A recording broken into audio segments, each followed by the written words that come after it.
And I think that the crash of 2008, I know it sounds a long while ago, but it hit Britain more than any other economy because we were so dependent on financial services. And it blew the wiring out of the system. And in many cases, that wiring has not really been fully put back together. Then came Brexit. It's incredible that this Labour government has decided to choose the most difficult paths. They are absolutely steadfast in worshipping their one manifesto commitment, which actually is the barrier to ensuring growth. The one manifesto pledge that they can break is around their red lines on Brexit. If they got rid of those red lines and eased trade between us and the European Union, then growth would return and investment would return. It would provide stability. But for whatever reason, they are deciding to absolutely stick with that pledge. Let him respond now. Well, as Reagan said, if you're explaining you're losing and you lost at the last election big time, the reality is for the vast majority of people in this country, that means absolutely nothing because their lives have got worse. Now, there are some people who have benefited, who have seen things change. But one of the reasons why I think we're seeing the rise of Trumpism, the rise of the AFD, the rise of Nigel Farage, of the far right, and those anti-democratic authoritarian forces is because people are saying nothing changes. It doesn't make a difference which government comes into power.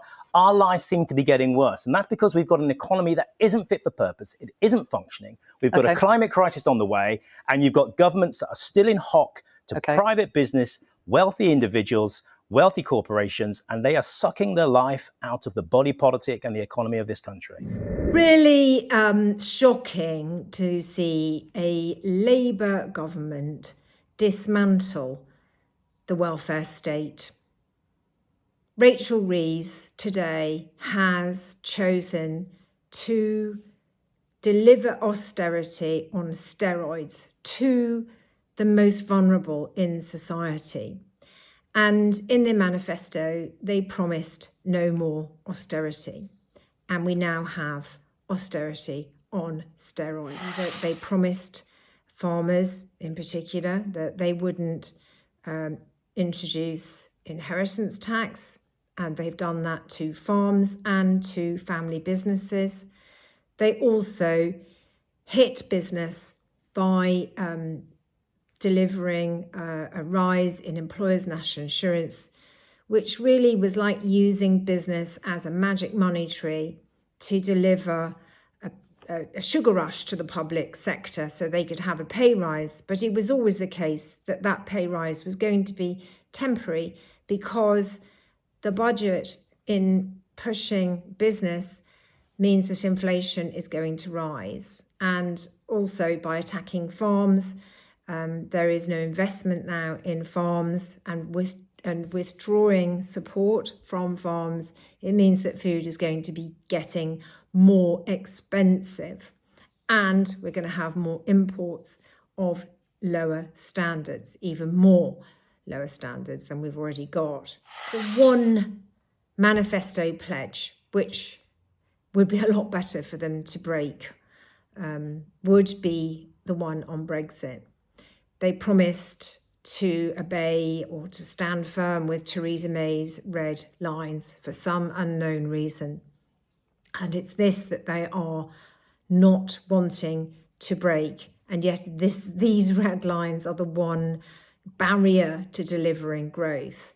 And Rachel Reeves is digging a hole which is only going to get bigger, and it's digging a hole which is only going to get worse for our economy, for our way of life, and for our prosperity, for our security, our food security, energy security.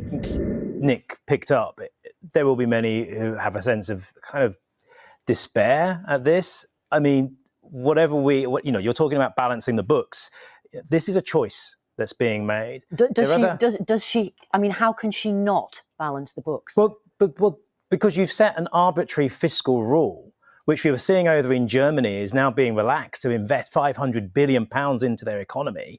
We could relax the fiscal rule here. We could, cut down on tax relief to the tune of £200 billion a year, which the National Audit Office says many of those tax relief, we don't even know what they do. But if there are choices here, and we've made the choice to cut and to punch down on some of the poorest and most vulnerable. Morally wrong and economically silly. On the fiscal rules, look what happened in January. Never mind Liz Truss. We know what happened then, but look what happened in January. Government borrowing costs shot up alarmingly. Rachel Reeves has said she is going to stick to those fiscal rules. Imagine if she changed them tomorrow. Let's imagine she did that, which is what you would like. There's such volatility out there. Suddenly the UK becomes a target for the financial markets, and potentially people watching now, their mortgage rates go up and up and up. You don't want that. No, you don't want that. But that's speculation. And what we could be doing is you just said you want the fiscal rules to be changed. No, well, yes, quite possibly, but relaxed. Let's use the correct terminology. Relax, because what it could lead to. If you turn around and said, look, we've put massive investment into the UK economy. We've invested in the NHS. We're changing the jobs market. We're giving infrastructure spend unprecedented in the last 10 to 15 years. Let's give that 12 to 18 months to trickle into the economy, to see what happens. And then if we find that my fiscal headroom is still in the place that it is, we'll then look at what we need to do. But let's give that time to bed in. So there is a choice. Who's in charge of the economy? The democratically elected politicians or the OBR that makes predictions that very often don't stack up in the long run. 5 years in economic terms with current global turmoil is a long time. No one can see that far. Does it sound to you like austerity is making a return? Well, yes, because there are unprotected departments. So we're looking at 1% to 2% cuts a year. Now, not NHS, not defence. That's a choice we're making, and we could make a different choice. And you know that the Chancellor, the Prime Minister, would point to an extra 20 billion for the NHS over a couple of years, £100 billion more of capital spending. The minimum wage is going up by £1,400 a year. Angela Rayner today announcing £2 billion being brought forward to spend on social and affordable housing. And overall, there will be real terms increases in government spending in every year of this Parliament. How is that austerity? So it's the departments that you're looking at individually. And if you're one of the 1 to 3 million people that are going to lose between £4,000 to £6,500 by the end of the decade, that's austerity, as far as they're concerned. But look, the government also announced it was going to be spending almost £5 billion on potholes. Look at the reality of this. Some of that is because local government has been so under-resourced for so many years. Let's deal with that. You've got public transport systems, which outside London and Manchester are a shambles in many places, forcing people into cars. That creates more potholes. But then you've got outsourcing. The people that own the main companies that are going to benefit from this, BlackRock, private equity companies, that money isn't going to stay in our local communities. It's going to be siphoned up and out. So when government spends that £4.5 billion, they start thinking about how we can get it to stay in local economies, with local councils. That's the kind of thing we should be thinking about, because that's how we're going to make a difference to people's lives, not cutting the poorest and most vulnerable. We're not going to cut our way to growth. And I think we need to reform how this economy works and who it works for. When you say cutting for the poorest and the most vulnerable, I want to play you this clip of Angela Rayner, your Deputy Prime Minister. She was on Radio 4 this lunchtime talking specifically about the benefit cuts. Have a listen. I know that it's a very working class thing that people do want to be able to provide for their families and themselves. They don't want handouts, they want support. And that's the important element of that welfare reform. Is she right? Working class families don't want handouts, they want support? Most people want to be in a job where they're paid properly with good terms and conditions, that the TUC that says 1 in 6 workers are using food banks, missing and skipping meals. That's what we want to see. But frankly, that people also want a social security net. Any one of us here could end up with cancer or be in a car crash and be reliant on those benefits, which are tomorrow potentially going to be cut. This could affect any of your viewers at home, and the kind of society we have where we look out for one another, the kind of social security net we have, I think it's critical for the kind of society that we are. And people are losing faith in politicians that simply seem to be saying there is no alternative but cuts to certain areas. And I think when you hear Angela Rayner, when you hear Liz Kendall, when you hear the Prime Minister, the Chancellor say, look, those people who cannot work will still be protected. Those people who can be supported into work will be supported into work, hence the 1 billion reinvestment for employment support and training and so on. Some of them, but there are people So you believe some of them and not others? So look, there are going to be people who will be coming into Labour MPs' constituency offices who will not be able to dress themselves, not be able to cook themselves, not be able to wash themselves, who will be losing money because they cannot get into work because of the conditions that they face. That's the reality of these cuts.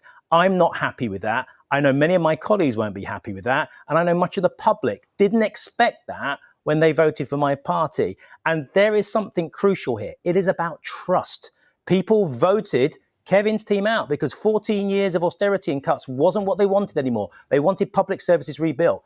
I get it that my government's trying to do that. But frankly, with a sclerotic economy, if you're not prepared to reform that economy, if you're not prepared to take on vested interests, if you're not prepared to tax wealth, then you are going to be left with choices like this. And they are unpalatable and they are electorally very difficult. I mean, you think about your 14-year record. You know, David Cameron, George Osborne, austerity, Brexit, Boris Johnson, Liz Truss, sclerotic investment in our economy. It was an unmitigated 14-year disaster that was handed to a Labour government. Okay, you tell a list. Let me come back with a list. That's the Let IFS. me come back with a list. But the question is, what would you be doing different? And the thing you keep talking about, this growth, but whose growth was it? Because my constituents and constituents in many of your colleagues who are no longer here, you had this growth, but they didn't experience that growth. It's the growth of the wealthiest. It's the growth of the 1%. That's what this country has got. We've got a bloated wealthy sector. One of the most unequal countries in the G7. That's what your legacy is. I mean, the difference between me and you is you want to tax the living daylights out of everybody, every wealth created in this country, and you want to nationalise everything. I don't agree with that. But if you look at your list of things, okay, the UK is the 4th largest exporter in the world. It was 7th. In the UK, the economy has grown the 3rd fastest in the G7 since 2010. 2nd largest exporter of services in the world. We've got more unicorns. These are businesses, small businesses, that start up and become billion-dollar valuation businesses, not multinationals. More of those than France, Germany and Sweden put together. 4 million more jobs in the economy. 1.2 million fewer people unemployed.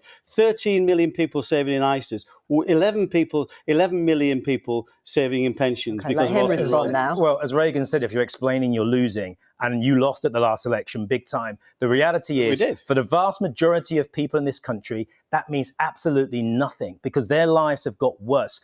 Now, there are some people who have benefited, who have seen things change. But one of the reasons why I think we're seeing the rise of Trumpism, the rise of the AFD, the rise of Nigel Farage, of the far right, and those anti-democratic authoritarian forces is because people are saying nothing changes. It doesn't make a difference which government comes into power.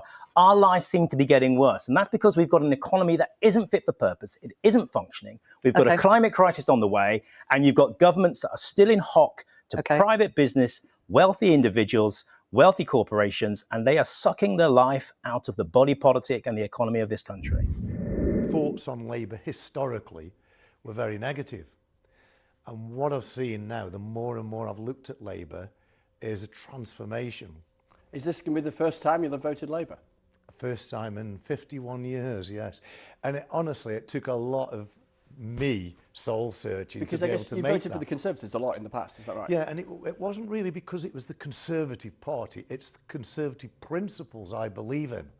What, in your view, has gone wrong for the Conservatives? Is Rishi Sunak a dud? Oh, absolute dud. All the criticisms that I made of Rishi during his chancellorship, I think were pretty much evidenced in the D-Day situation, where a complete lack of judgment. Are you going to join the Labour Party? Will you consider giving money to them in the way that you have to the Conservatives in the past? The Labour Party, in my estimation, as much as I disagree with some of the policies, are the absolute very best for Britain going forward. Because I absolutely want Brexit out of the way, then I would go for Boris and committing to this deadline, deal or no deal, of being out by October the 31st, because the very worst thing for the whole of society, whether it's huge corporate enterprises, smaller businesses, or the general public, is uncertainty. Right. Uncertainty kills. So you're not scared of a no-deal Brexit? I would much prefer a deal, but we should have done a no deal or a deal 2 years ago. It's ridiculous the way this can has been kicked down the road for the last 2.5 years. Yeah, but that's because it was undeliverable. That's why it's been kicked down the road. No, it's not if you read into it, a no-deal Brexit it's is not just undeliverable. Ridiculous. There's nobody in business backs a no-deal That's not Brexit. true. That is so not true. No. Okay, I wouldn't care about Terry talk for a second. Okay, I wouldn't mind a no-deal Brexit if it was worth $1.5 billion, like John. But the reality is here, it's the wrong premise. The question, do you trust Boris Johnson to deliver Brexit? It's like, do you trust the captain of the Titanic to crash into the iceberg?